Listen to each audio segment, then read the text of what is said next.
Hello, and welcome to the This Is Not Therapy Hour. I'm Brandon Testers. I'm a licensed therapist, but this is not therapy for very, very, very many reasons. I don't know. This is my tagline, I guess. Good to be here with you all. This hour is just an open conversation. It can be questions and answers. It can be responses. I'm aware of you guys. You're aware of me. Even if you're not in the chat, I'm aware of you, except, in a general sense that I'm making guesses that there are people who are here and what kinds of things they might want to hear, or how I might be interpreted or whatever. If you are in the chat, I greatly appreciate it. And it means that you can give me specific information instead of me having to make those guesses about why you're here and what you're interested in knowing or talking about. The things that I say and do, if you're paying attention to me, it impacts you. And whatever you say and do, if I'm paying attention to you, which I am paying attention to the chat, will impact me. So it'll be fun to see where this goes today. I run a practice, a therapy and executive functioning coaching practice called Effective Artistry. That's our logo up there in the corner. Um, we do individual therapy, couples therapy, family therapy. We do executive functioning coaching. Therapy we do with people in Illinois only. Therapy licensure is state by state, and we're in the state of Illinois. Coaching, we have coaches that work with people from all over the world. I think we've worked with people from every continent. Is that true? Yeah, that's true. I don't even know. I'm frazzled. I don't know what I've said or what I need to say.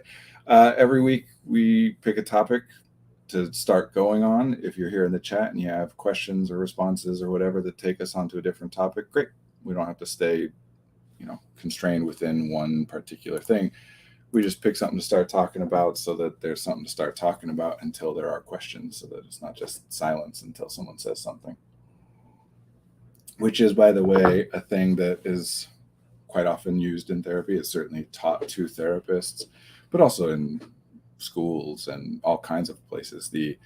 We're keeping it silent as a way to increase pressure, make people uncomfortable so that they feel the need to say something. And I hate doing that. I don't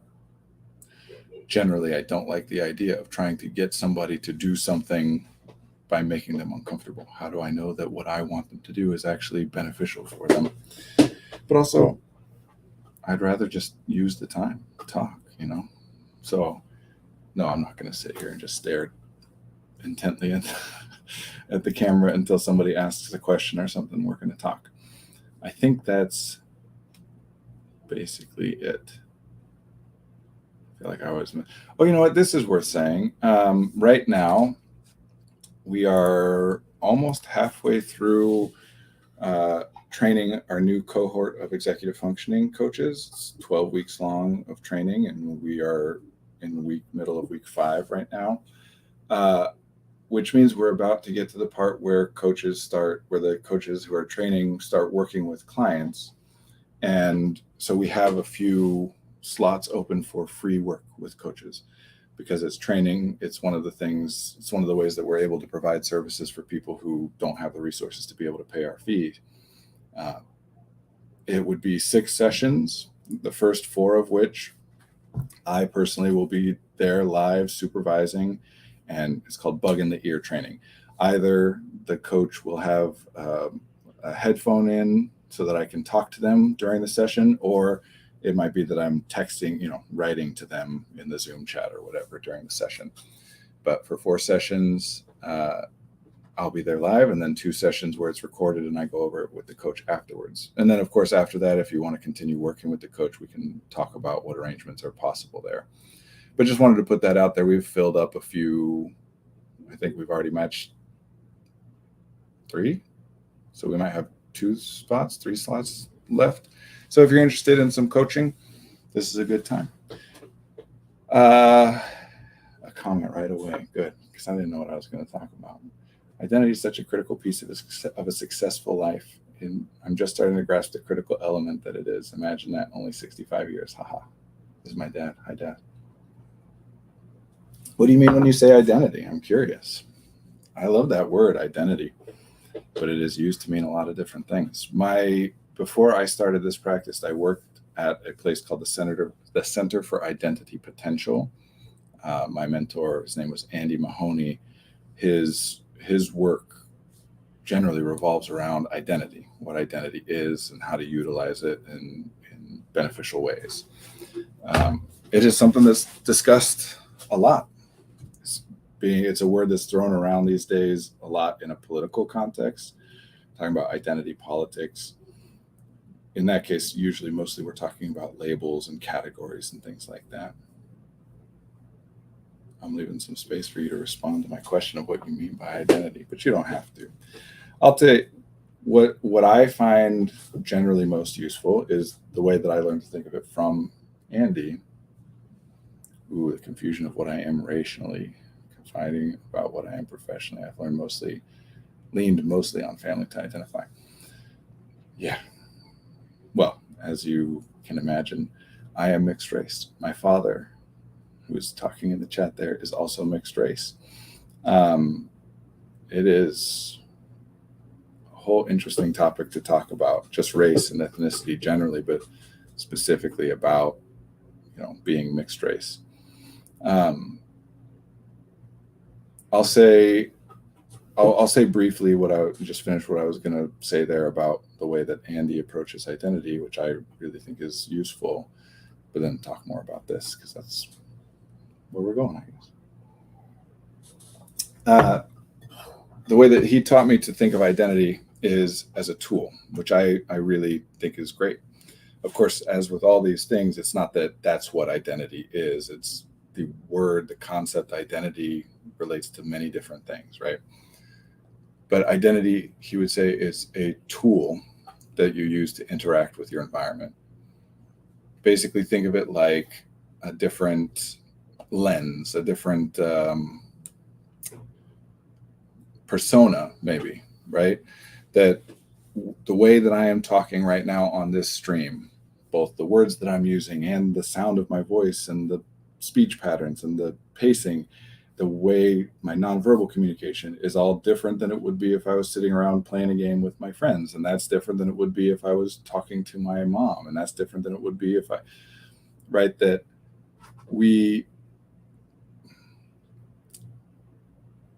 I generally, I don't like how people will talk about feeling as though they're being fake. To misquote the Beatles, there's nothing you can do that you can't do.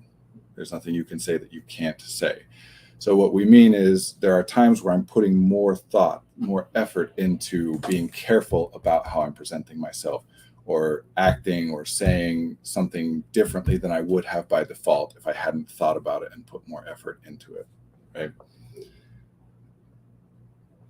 And that's important to be able to distinguish because it takes that effort. It is draining to be enacting or interacting with somebody through an identity that isn't natural or comfortable for you, to override your default responses, right? To think how someone might interpret what I'm about to say and all that kind of stuff. It's draining. That doesn't mean that it's fake. It's still you. It's still things that you can say. Now, of course, you might be lying or being deceitful sometimes. That's a separate issue. Sometimes I'm professional. Sometimes I am not, right? Sometimes I'm quiet. Sometimes I'm verbose. It depends on the context. In fact, if you don't change how you interact with people and the environment based on the context, that's a problem. If you talk to everybody the same way, if you interact, it means you're barely paying attention to the fact that there's an environment around you. You should interact with different people differently. That's appropriate. You should interact with different spaces differently, right? So identity then is just about a way of exploring that certain ways of interacting we do a lot. So if I meet somebody once and I interact with them real quickly, I'm not going to have an identity entirely designed around interacting with that person. But I do have many identities through which I interact with my wife, depending on the context, right? I think that's useful because we're talking then about, as Andy, I want to make sure to credit him for his work. It's great stuff about forming, creating identities, living in and associating with other people through those identities. Look him up. He's got really great stuff there. But just generally, I find it useful to think of it that way, that I have many different ways of being, and I use different ones at different times. The ones I use more and more and more become easier and easier and more default for me. The ones that I use less frequently are more effortful to do. So now let's get on to identity the way that you're talking about it, Dad. Which is more in that identity politics kind of a way, which means I'm looking at, we're focused here on the word, the label, but the label is just a word that we're slapping onto some way of categorizing people. You're dividing people up into buckets and trying to determine which of those buckets you belong in. Trying to determine in which of those buckets you belong. I don't say mixed race as much as I say I'm Black and white, Dutch and Scottish. I'm Polynesian. I've accepted a generally negative label for what I am professionally. I'm an entertaining promoter. I am in my most powerful role when I'm the spokesperson. I think that's what that's meant to say. Hence, I don't sell myself well, but I sell the crap out of others. To suggest that I can't do something because of my core identity is akin to saying I'm lazy. Yeah, well, lazy is an identity in this way of talking about it, right? It's a way of categorizing. If you say I'm a lazy person, you're categorizing yourself in a particular way.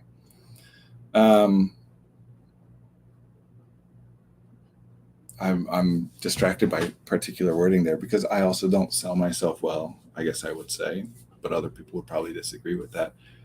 I don't promote. I like to be helpful and valuable and useful, and I like to be visible and authentic, and I hope that it is helpful, and I hope that other people then hear about it and find out about it so that it can be helpful to them as well. In fact, I was engaged in a conversation earlier today about marketing and sales and stuff, just kind of generally. And it's easy to say this given my circumstances and the line of work that we're in and all that. I don't generally like the idea of trying to convince somebody that what you are offering is what they need. I like giving as much information as possible about what it is that you're offering so that people can make a determination of whether they think that it might be what they need or not. I don't want to convince somebody to do something. I just want to let them know what options they have that they could do, because I don't want to work with somebody that's not looking for the kind of work that I'm doing. It's miserable to sit there and try and work with somebody and not be helpful in the way that they're wanting you to be.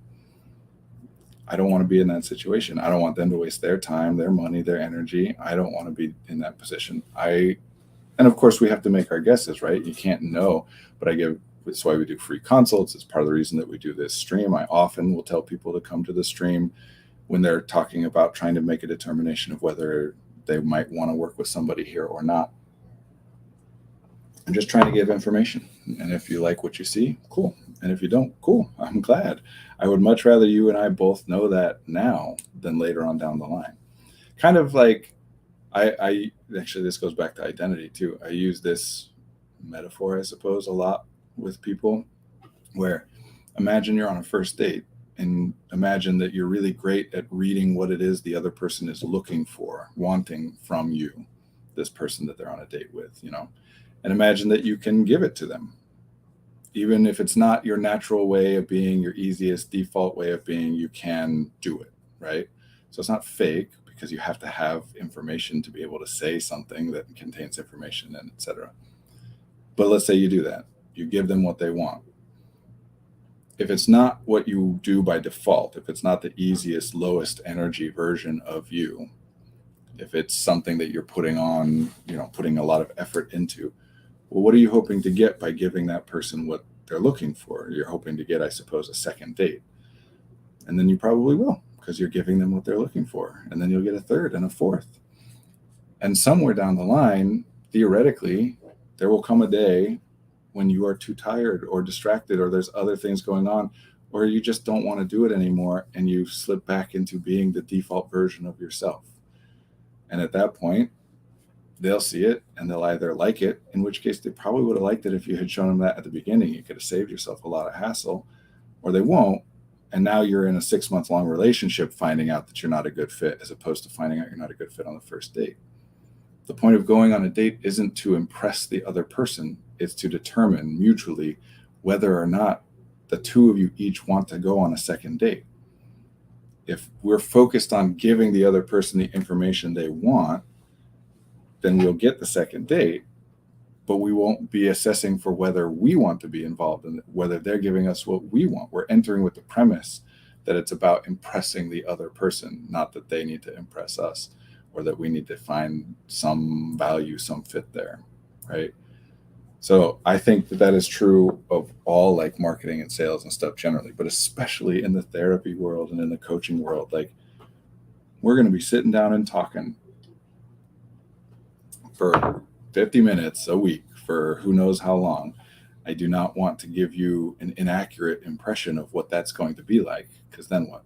We just get to go through a miserable process where we end up not working together anyway. I think this is true not just of therapy, but generally it's a very short game, right? It's aimed at maximizing the money that you make off of people in a quick burst, because they won't stick around if you've convinced them that what you're offering them isn't actually what you're offering them. The negative connotation of being a promoter. Being a promoter is not inherently, I think you're making some typos. It can come from a place of authenticity, but especially when attempting to sell self, it seems self-serving. But is it? When you or I say we're good at speaking, it's not brag, it's just a fact, as long as it's relevant to the needs of the other parties to the conversation. Not inherently disingenuous or self-serving. Yeah, no, it is not inherently disingenuous. And again, this is kind of what we're talking about generally. What do we mean when we say promoter or promote or sell or sales? There is a negative connotation that I get, like I've been talking about, where it's about trying to convince somebody that what they're looking for is what you're offering, or I guess supposedly the other way, that what you're offering is what they're looking for. That's why I like to focus on being visible. I'm not trying to convince anybody of anything. I'm just giving as much access as I can to as much information as I am able to, so that people can look and decide whether or not that's something that they're interested in. It's authentic.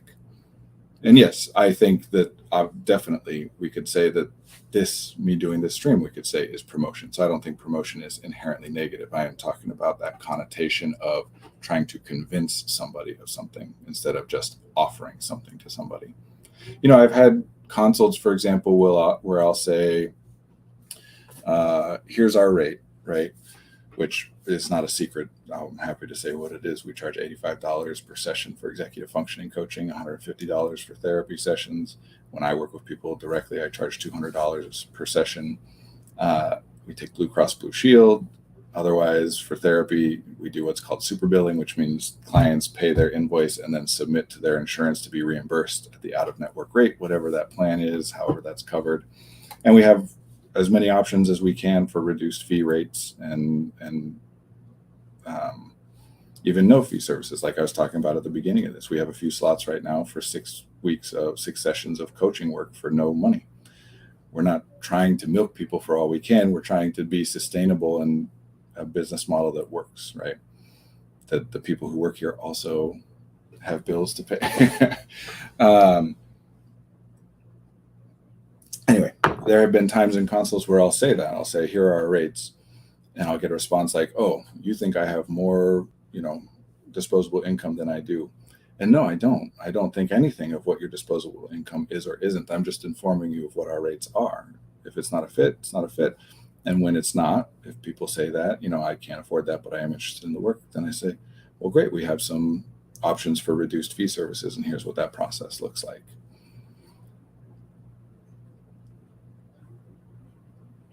Actually, this is kind of like related to something I've been thinking about, talking about a lot recently in terms of communication, where, so I use the word efficient a lot, right?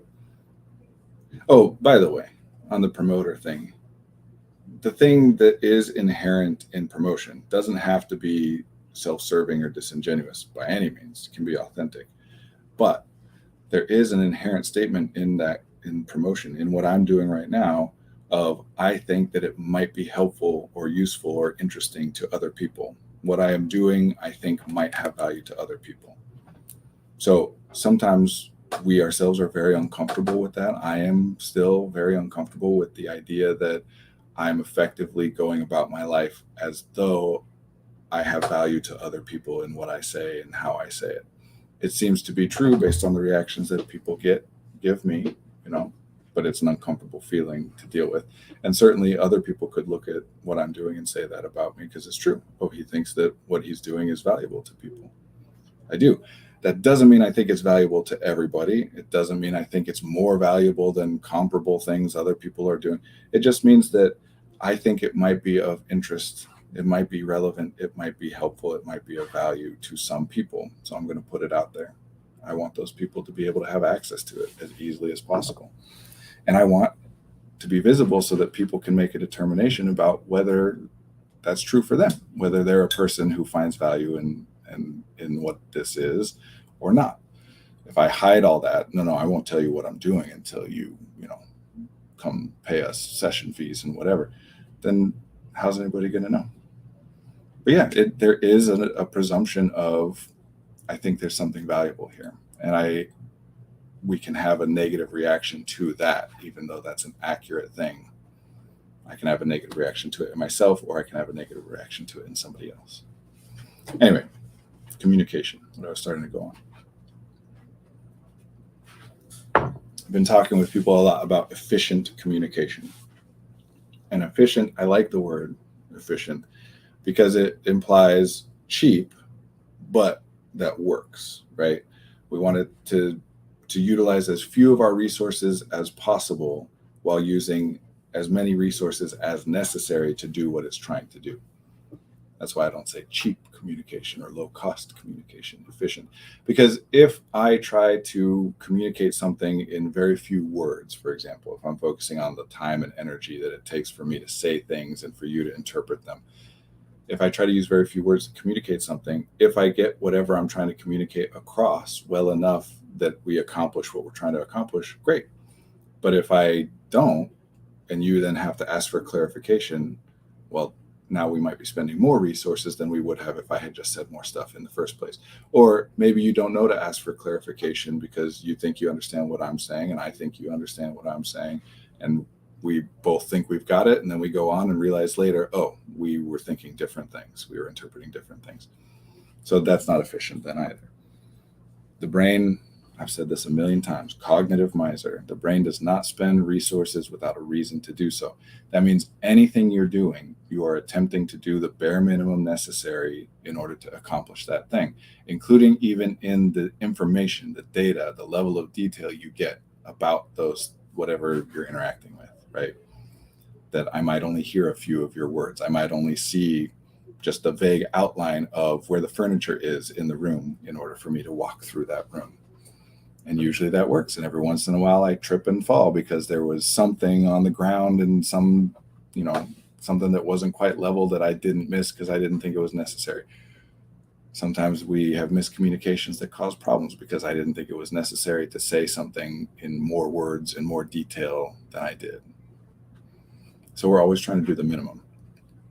Efficient communication, it's relative. It's about what is the bare minimum you need to do in order to get what you're trying to get done. But I've found use lately in separating out different pieces of communication, identifying like the role, the function of different parts of communication. So one is just sharing relevant information, right? And that's probably if I'm having a discussion with somebody, if there's any form of communication going on intentionally, right, then that's the bare minimum possible. If I'm not doing something to give you information that I think you don't have and think you would find useful, then I'm not really communicating anything of value to you in the first place, right? And that doesn't necessarily mean like what we're doing here, where I'm presenting ideas and frameworks and sharing research and whatever. It can be when somebody gets home and walks in the door and says, hey, I'm home, right?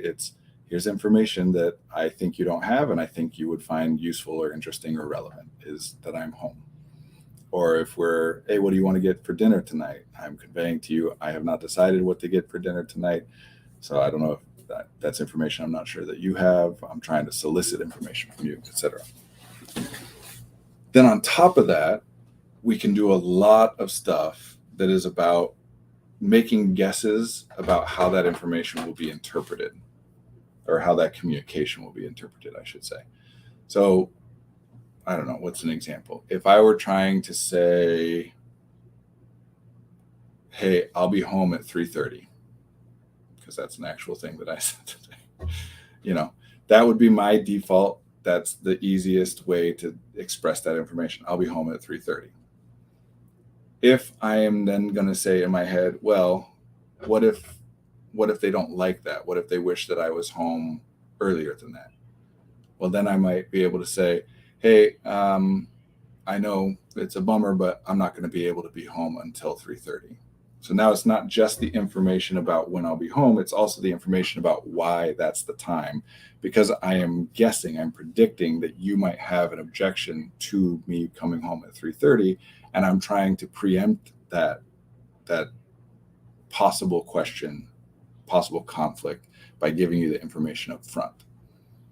I'm giving you my reasoning, my justification before you've asked for it, because I think you might ask for it later. Does that make sense to anybody? I'm working on trying to be able to communicate this concept well, concisely, efficiently, I suppose. That there's the default way of sharing the information, then there's making guesses about how the other person will interpret your communication and respond to your communication, and how, if you're aware of multiple potential interpretations, some of which you like more than others, or multiple potential responses, some of which you like more than others, then you can go back and modify the original communication before you say anything at all, to try and make it more likely that you get the interpretation and the response that you want, or avoid the responses that you don't want. I don't know why, but for some reason discussing this feels harder to me than discussing other things solo. Like, this seems easier to discuss when there's somebody else on the other end of the conversation.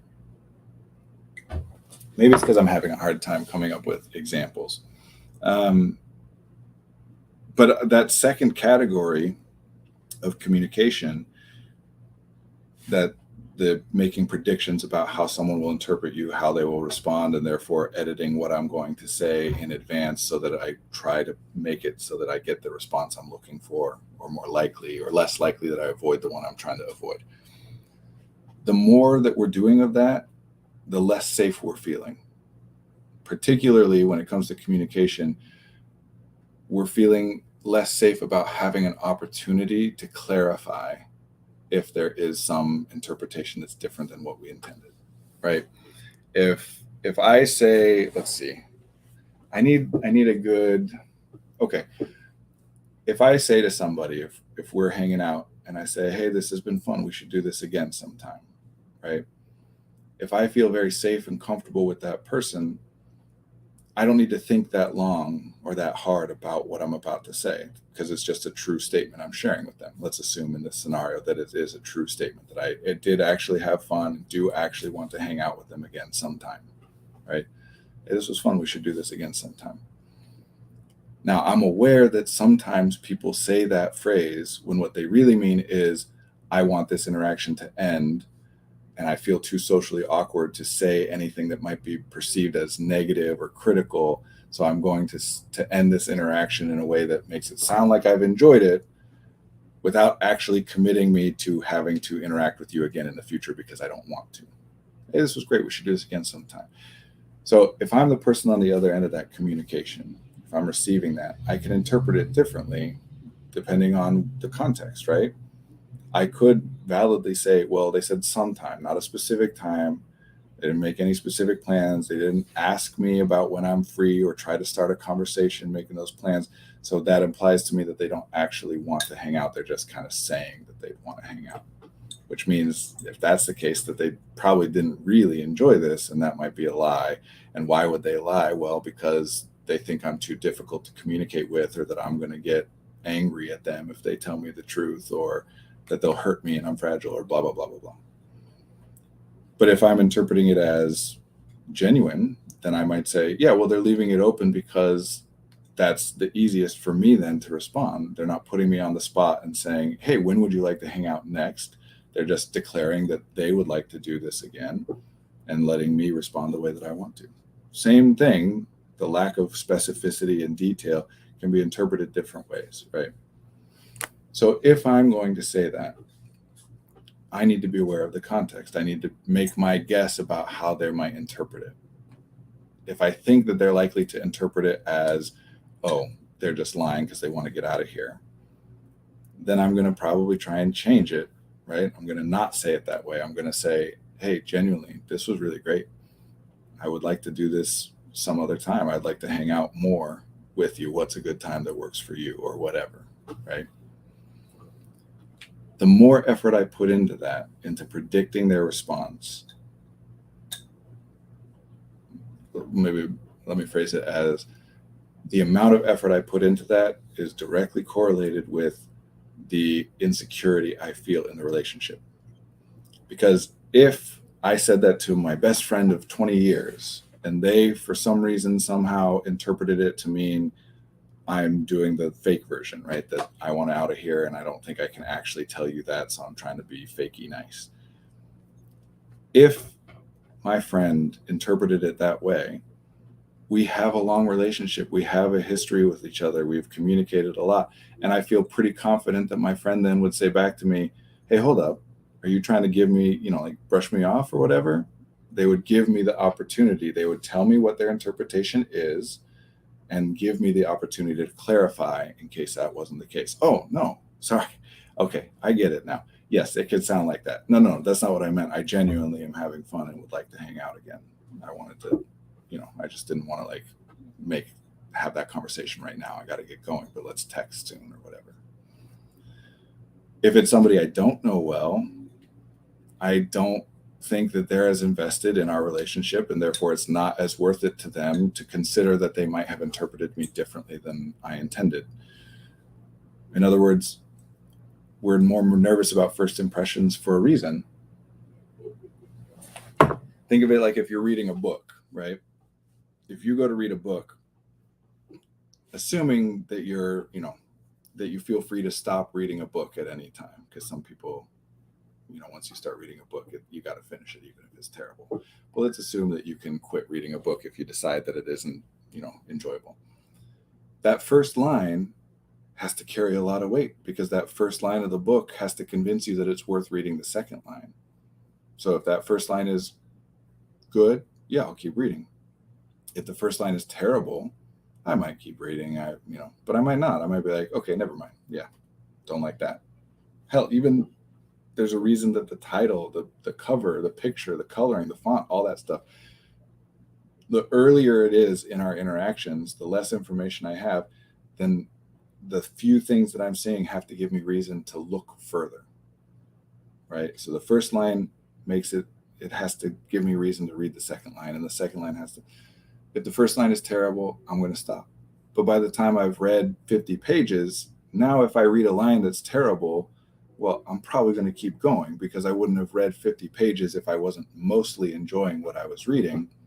So now each line isn't as necessary in terms of, convincing me to keep going. Now I've got a relationship with the book. I've read many lines, many paragraphs, many pages worth of reading that told me that it's worth going. So now if I see one that tells me that it's not worth going on, I will probably just say, okay, bad line, keep going. I hope this makes sense. Somebody give me some feedback. I don't know. I think there are a few of you in chat right now, but I'm not sure.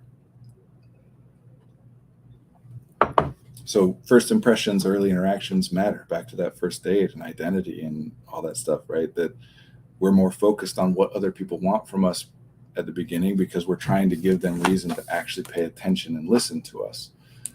We want to be able to relax. We don't like having to feel like we're on display and having to be like, okay, what are the important manners? There's a reason that it can be so, it can bring such relief to just say, this is an awkward situation, or I feel weird right now.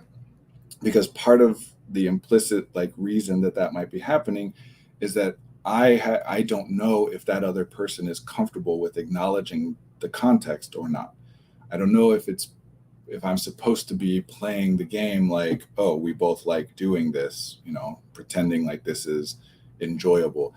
In part because if I say this is unenjoyable, I'm worried they might interpret that as I find you to be unpleasant, which might not be what I mean. I might mean you're interesting. On this date for a reason, I want to get to know you. And a first date, the situation of it is awkward and unenjoyable. And if that person responds, yeah, you're right, it is kind of weird, but relax. We're just talking. Excuse me. Then that might be great.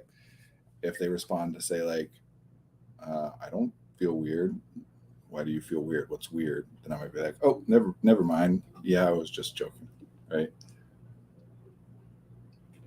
I don't know why I have to drink so much water today. My throat is dry. So we want to be able to relax. Just generally, discomfort, which is, just an earlier version of pain. The difference between discomfort and pain is a matter of degree, right? Discomfort means there is something I am having to spend resources on. It is inherently uncomfortable to have to spend because we don't want to notice things. Cognitive miser. I want to be able to do and think and notice other stuff. Anything that makes me have to pay attention, like, oh, your throat is dry. That's annoying to me. It's uncomfortable. That's what pain and discomfort is. It is a signal of this must be addressed. And that's annoying. We don't want that. So we want to resolve it. So if we feel awkward or tense, we want to get comfortable as fast as possible. And a lot of that is just about communicating safety to people. If you can get to a point, and a large part of what we do in therapy and in coaching too, in terms of setting up the relationship, but it's more of a focus in therapy, is just getting really efficient at communicating that sense of safety to somebody else. Like, how many dates do you have to go on with somebody before you end up at a place where you're like, okay, I can relax. I don't have to worry and primp and, try and make sure that I'm very carefully controlling their impression of me. We don't want people to have to experience that ever, but especially in therapy, it's counterproductive, right? It means that we're not getting authentic responses, and everything is meaningful and useful, even when it's things like, oh, this person doesn't feel safe with me, right? Doesn't mean that person's doing it wrong, but it means that our focus is on changing that as quickly as possible. And so part of that we talk about in therapy is unconditional positive regard, which, man, I really think would just be beneficial for people. I should say different people interpret that concept differently. So I was going to say, I think that would be beneficial for us all to use with people, but there are definitions of that we definitely should not all be using with all people all the time. The version I'm talking about, the way of thinking of it that I'm talking about, is assume good faith, assume good intent. Now, that's not safe to do, right? If somebody is being a jerk to you or threatening you, it is much safer to assume that, yes, they are threatening me, they will cause me harm, and I need to react as though that's the case, than it is to say, well, I interpreted that as a threat, but maybe they didn't mean to threaten me. That keeps me around interacting with this person, so it's less safe. Whether or not they intended it as a threat doesn't change my feeling of safety.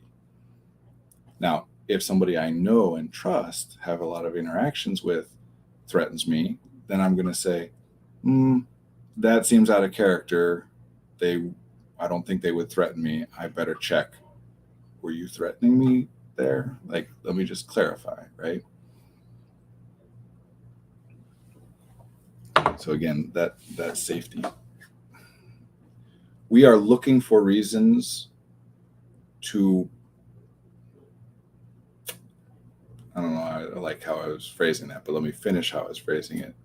To me, that's one of those authenticity things, is if halfway through I'm like, maybe this gives the wrong interpretation, well, that's just my guess. So let me finish saying it instead of being like, no, you can't hear it that way, because I trust you then to know that I'll clarify if it was different than if your interpretation is different than what I intended, right? And now I completely forgot what I was going to say. Oh, I was going to say, we're looking for reasons to cut people out. to say, I should not be around that person. I should not spend resources on that person. And I don't like that phrasing because we're looking for reasons to interact with people. Like either way, it's the same thing. I didn't want it to sound like we're looking to be judgmental, but it's that Maslow's hierarchy of needs. Like before I'm concerned about whether you and I like the same type of music, before that, I want to make sure that you're not going to murder me, right? Like once I feel safe that you're not going to physically harm me, then I can talk to you a little bit. And once we're talking and I feel comfortable that you're not going to, socially harm me, then I can get into, we work up the chain that way. And you can't do that with everybody. We don't have the resources. We don't have the time and the energy to have deep conversations with every person all the time. So we have relationships. In fact, there's a concept called Dunbar's number, which I'm bringing it up because roughly it refers to the idea that theoretically, for most of the evolutionary history of humanity, we lived in social contexts of limited size. We were evolved, our brains and our bodies evolved to be optimal in the conditions that we evolved in. And so people will use different evidence and different research to make their guesses about what's that number of people. 150, by the way, is Dunbar's number. That's the specific number that person, I don't know what Dunbar's first name is or gender or anything, but 150 is the number that Dunbar arrived at. But different people make different suggestions. Either way, the point is the same, that for me to be very deeply aware of a person takes a lot of resources. So the depth of awareness, of knowledge and experience that I have of one person detracts from the resources I would have available to be that aware of any other person. So there's a balancing point, right? If I am aware of 1 million people equally, I'm going to be very, very shallow awareness of those people. If I'm only aware of one person, I'm going to know a lot about that one person. And what that ends up working out in our lives is, again, people disagree on the numbers, but theoretically, roughly, we have, I don't know, some numbers that are suggested are somewhere between 3 to 10 close relationships, and then another 20 to 40, second tier relationships where we have relationships, we have experience, we have connection, but it's not, the kinds of people that we're thinking about and interacting with on a daily basis or, almost a daily basis. And then beyond that, we kind of got to group people up, which brings us back to identity. I am roughly aware, well, let me say it this way. I am aware of the fact that there's 8 billion-ish people living on this planet. Am I aware of each of those people as individuals? Of course not. It's not possible to be.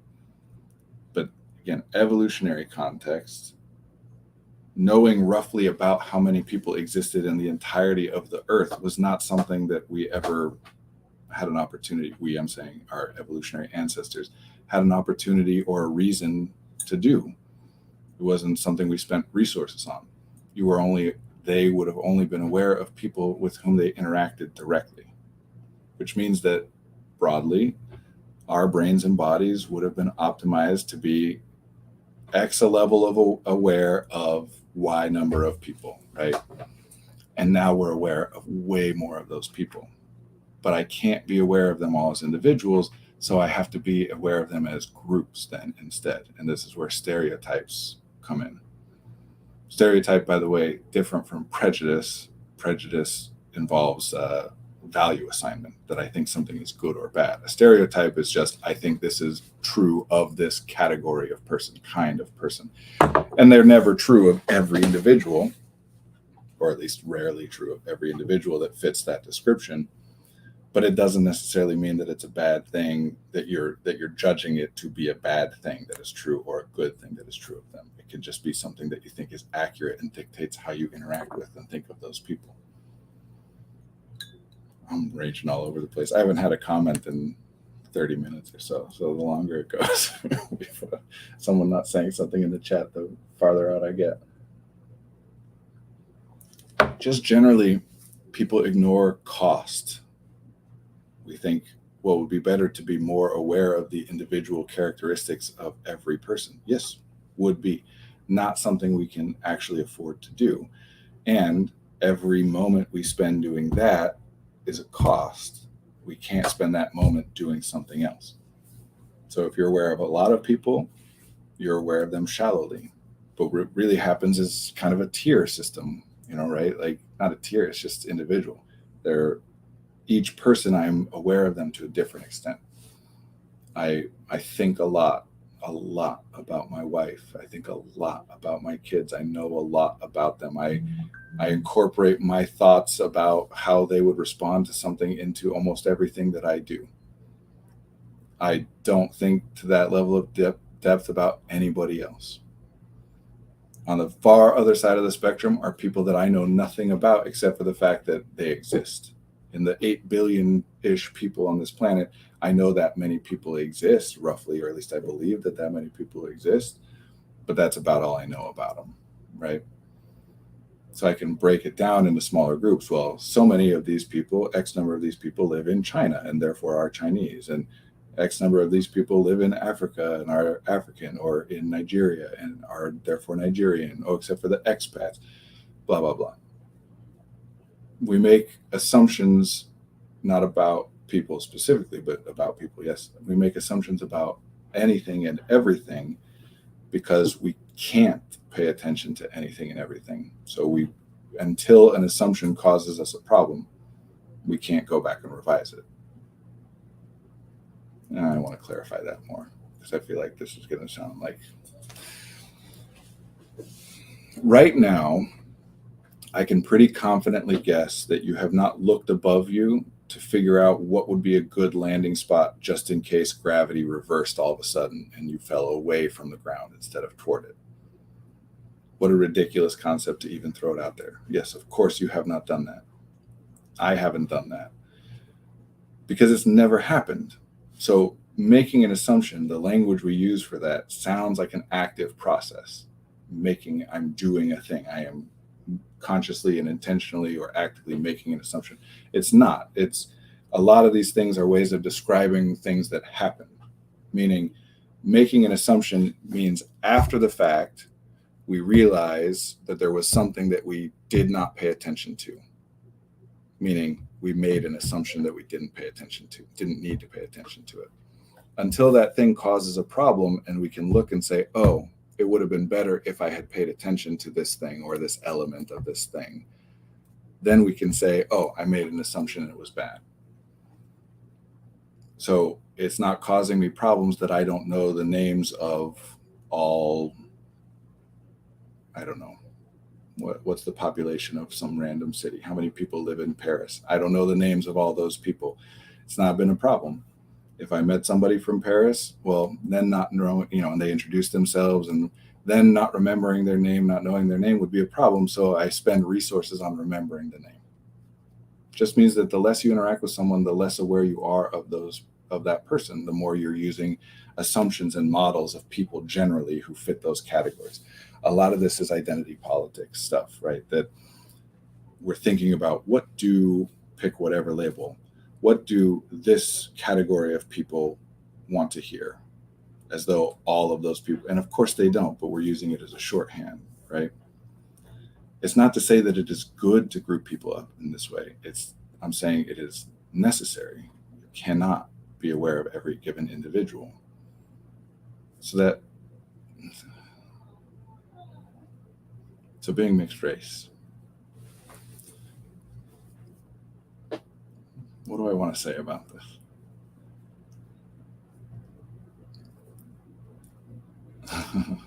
I was about to get very vulnerable and, well, maybe I will. I don't know. Back to the promotion thing. Yeah, I put myself out there. I'm comfortable. As my dad said, we're both good speakers. I'm good at giving a presentation. I'm good at answering questions. Even as compared to other people who do the kind of work that I do, I tend to be more comfortable, or at least appear to be more comfortable in doing things like this, having a conversation that I didn't prepare for and don't have a slideshow and, everybody shush while I tell you about. No, because I'm happy and ready and comfortable to just be visible, go wherever, for you to see my flaws and vulnerabilities and whatever. Now, I have a whole philosophy around that, but that's a retroactive philosophy because Before this, I was an actor. I was comfortable with that. But why was I comfortable being an actor or want to be? People pay attention to me more so than it seems like the average person. And there are probably reasons for that. The fact that I'm 6'5" probably has something to do with it. But I think that there is an element of it that it is hard to categorize. In other words, if you become aware of somebody, but you don't know what identity labels to apply to that person, and therefore don't have a lot of rules and information about how to interact with that person because you don't know what categories they, fall under, then you're in a position where you're forced to pay more attention to that person if you have to interact with them. If you are a person who is every time you have an experience where you become aware of the fact that other people were paying attention to you when you did not intentionally try to get them to pay attention to you, that's kind of terrifying. Oh, people are noticing me even when I don't think they're noticing me or want them to be noticing me, or I'm not trying to get them to notice me. And there are different ways to respond to that. For me, a lot of that has been, my response to that is, okay, well then if that's what's going to be happening, then I'm just going to be comfortable with the idea that anything I'm doing at any time, people might be noticing, so that I can stop thinking about it. I think being mixed race plays into this a lot. There's Gerald Wing Sue is I actually don't know. I think he's a therapist or psychologist, but he writes about this kind of thing. And in his book on counseling, multicultural counseling people from various different cultures, there's chapters on all the different cultures, which is kind of the point I'm making. It's, of course, saying these things don't apply to all people, blah, blah, blah. But if you're working with someone who is from this category, then be aware that people from this category may think this way or may respond in this way, kind of stuff. He has one chapter in that book on mixed race people. There's not a lot of information out there about us because we're a relatively recent phenomenon, at least in any kind of numbers that make it worthwhile for people to pay attention to as a group. And in that chapter, he talks about the question that mixed race people always get, which is, what are you? In my particular case, I like to say that I am mostly white passing. Oh, thank you. Not my home. This is my office, but thank you. And yes, designed to look good on a Zoom. People think it's a fake background, virtual background, but it's my actual office. Thank you. Yeah, that's what the brain does. It's not that people. What am I trying to say? When someone asks me, what are you?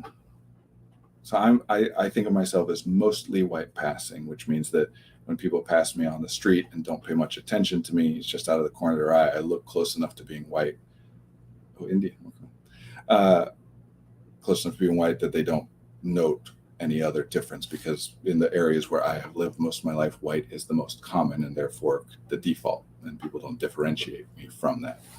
But I would probably get that same reaction in many different areas, even where the default was something different. Once we start talking and somebody looks more closely at me, then nobody thinks I'm white anymore, but they don't know what I am. But they don't always feel comfortable asking, what are you? Because they feel like it might be offensive. And it might be. That absolutely is something that many people consider to be a microaggression. And depending on who you are and the context and how you ask me, I might consider it rude or offensive. Generally, though, not so much, because I think of it this way, which is your brain is trying to categorize me. You're trying to match me into categories of people so that you can have an easier time interacting with me, right? And it's struggling to do that because this feature looks kind of like this, but this feature looks kind of like this, and those are mutually exclusive things. And so various lengths of time, but sooner or later, people generally get around to asking that question, what are you? And I have an answer. I have a default answer because I've been asked it so many times. And it's changed over the course of my life. For a long time, my default answer was, well, I'm a lot of different things. I'm about 1/8 Chinese and 1/8 Indonesian. I've got some African ancestry, and I'm about half white, a little bit less than half white, which is various European, blah, blah, blah. A while back, I stopped giving that answer and instead started saying, I'm mixed race. It's a big just hodgepodge, because I don't really think it's useful to people to know that I'm specifically 1/8 Chinese. What information might that give them about me? There's not an eighth of me that you can interact with in some kind of a way. I am just me. I'm a mixture. I am the mixture of all that stuff. And I will answer those questions about the specifics if people want to know, but, only really if they're feeling like they really need to know. Because otherwise, the point of getting that information is to then stop paying close attention to somebody. Okay. Which is why the next response that you get from that, people say, what are you? And you give them the answer.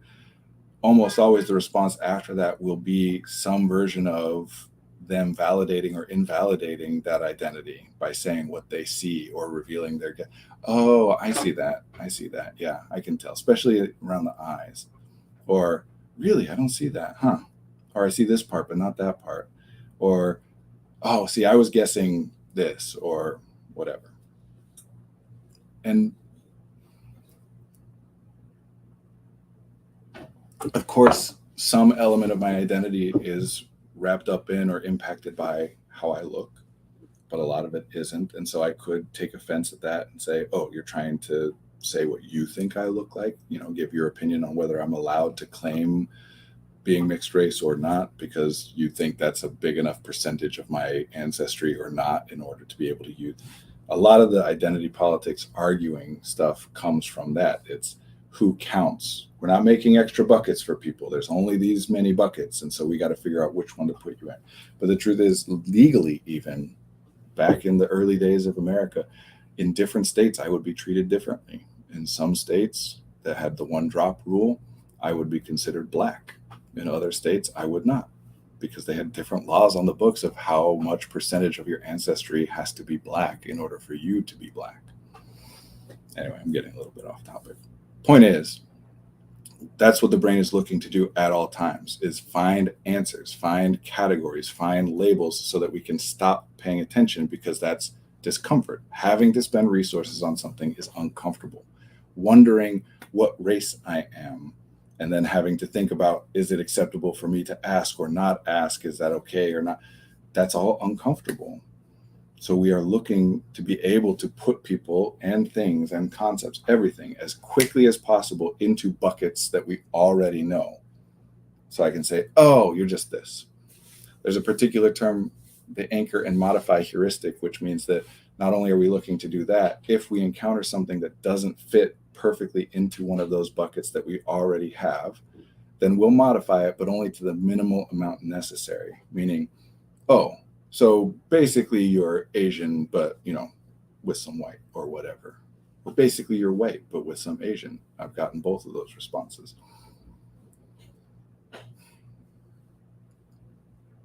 I was going to say, is it a good thing? Is it a bad thing? It's not that it's good or that it's bad. It's a thing that happens, and it happens in large part because there's value in knowing more information about somebody specifically, but there's a cost that you have to pay in order to get that information, and you can't do that with everybody, with everything. So yes, everybody wants easy, clear, simple answers at first. Every brain wants that because, of course, not at first, always. And that works the vast, vast majority of the time. Everything we're doing in our lives mostly works. And I know that sounds terrible to people who are experiencing a lot of discomfort and pain and a lot of suffering. I'm not trying to negate or invalidate those negative experiences. I'm saying that Maslow's hierarchy of needs, right? That most of what we're doing, most of how we interact with the world works for us, because if it didn't, we would change it.